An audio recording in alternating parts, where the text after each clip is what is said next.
मैं डॉक्टर अनिल उपाध्याय, सह आचार्य व्यवसाय प्रशासन, सम्राट पृथ्वीराज चौहान राजकीय महाविद्यालय अजमेर। कल हमने प्रबंध की प्रकृति के संदर्भ में प्रबंध के पेशे के बारे में और प्रबंध कला और विज्ञान है इसके बारे में जानकारी का प्रयत्न किया था। आज हम इसके आगे की बातों को समझने का प्रयास करेंगे, जिसमें प्रबंध की एक प्रकृति है, प्रबंध की सार्वभौमिकता, the concept of university of management, universality. प्रबंध के व्यवस्थित विकास के प्रारंभिक चरणों में यह मान लिया गया था कि प्रबंध और प्रबंध के सिद्धांत सार्वभौमिक हैं। फेयोल और टेलर दोनों ने प्रबंध की इस अवधारणा का समर्थन किया। इस अवधारणा को लगभग 50 के दशक तक निर्विवाद रूप से सर्वमान्य माना गया, लेकिन वर्तमान समय में कुछ इस बारे में कुछ तर्क वितर्क प्रस्तुत किए जाते हैं। लेकिन मूल रूप से प्रबंध की सार्वभौमिकता के बारे में हम ये कह सकते हैं कि वर्तमान समय में ऐसा कोई भी राष्ट्र नहीं है जहाँ पर प्रबंध की आवश्यकता न हो। इसी के साथ साथ प्रबंध के संदर्भ में यह भी सर्वमान्यता है कि सभी प्रकार के कार्यों में प्रबंध की अनिवार्यता को स्वीकार कर लिया गया है, क्योंकि कुछ भी कार्य हो, लेकिन प्रबंध के जो सामान्य कार्य होते हैं, नियोजन, संगठन, निर्देशन, समन्वय, नियंत्रण, ये सभी मानवीय संगठनों में किए जाते हैं। जहाँ भी मानव काम करेगा वहाँ पर इन कार्यों को करना आवश्यक होता है, और इसी कारण से सभी व्यापारिक, औद्योगिक, वाणिज्यिक, सामाजिक, राजनीतिक, सांस्कृतिक संगठनों में प्रबंध को ये काम करने पड़ते हैं।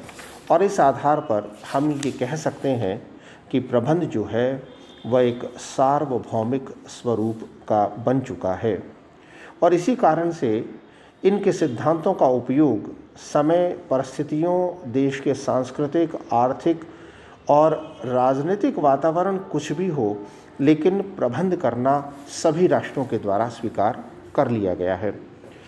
प्रबंध की एक अन्य प्रकृति ये है कि प्रबंध को एक प्रणाली के रूप में भी माना जाता है, और इसका मतलब ये होता है कि लुडविग वॉन ने सबसे पहले प्रबंध को प्रणालीगत सिद्धांत को माना था, और उन्होंने कहा कि यह एक वातावरण की भी एक प्रणाली है, अतः प्रत्येक विषय का प्रणाली या तंत्र के रूप में अध्ययन किया जा सकता है।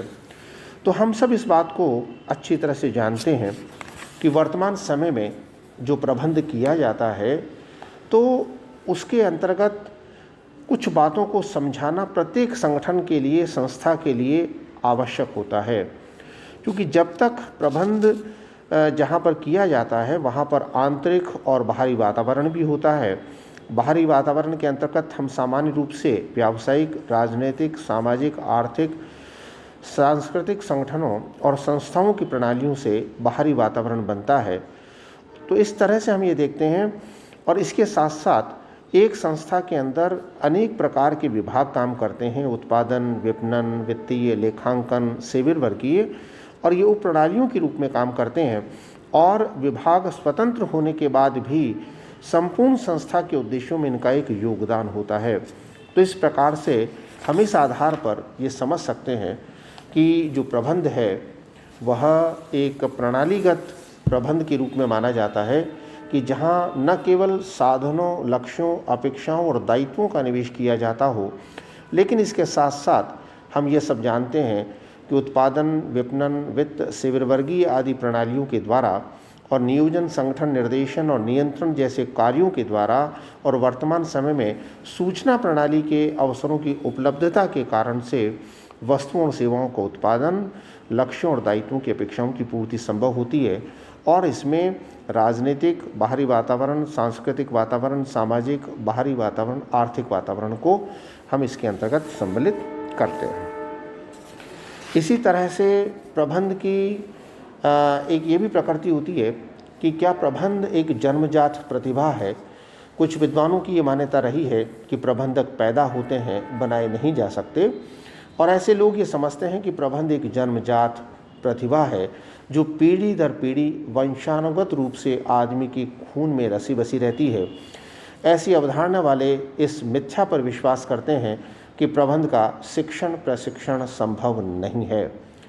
लेकिन हम वर्तमान परिस्थितियों में इस बात को अच्छी तरह से जानते हैं कि जब औद्योगिक क्रांति का प्रादुर्भाव हुआ और उसके बाद जब व्यवसाय और औद्योगिक क्रियाओं का प्रचार प्रसार अधिक से अधिक होने लगा, उनकी स्थापना होने लगी, तो उस समय प्राय साहसी लोग, स्वामित्व वाले लोग ही प्रबंध करते थे।